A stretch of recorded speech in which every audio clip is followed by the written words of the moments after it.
السلام علیکم ورحمۃ اللہ وبرکاتہ۔ اعوذ باللہ من الشیطان الرجیم، بسم اللہ الرحمن الرحیم۔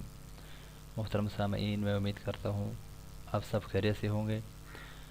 قبر میں کام آنے والے یہ 7 بہترین اعمال ہیں۔ نبی کریم صلی اللہ علیہ وآلہ وسلم نے ارشاد فرمایا، انسان کے مرنے کے بعد بھی 7 اعمال کا اجر جاری رہتا ہے جبکہ انسان اپنی قبر میں ہوتا ہے۔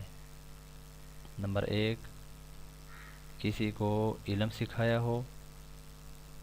نمبر 2، نہر کھود کر پانی جاری کروایا ہو۔ نمبر 3، پانی کا کنواں بنوایا ہو۔ نمبر 4، درخت لگایا ہو۔ نمبر 5، مسجد بنوائی ہو۔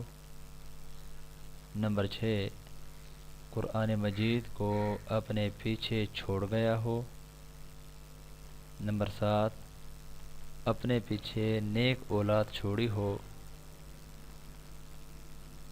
محترم سامعین، نمبر 6 جو ہے اس کی تھوڑی تشریح سماعت فرما لیں کہ قرآن کریم خرید کر وقف کر دیا ہو یا کسی کو قرآن پاک پڑھایا ہو جو اس کے مرنے کے بعد اس کے لیے دعائے مغفرت کرتی ہو۔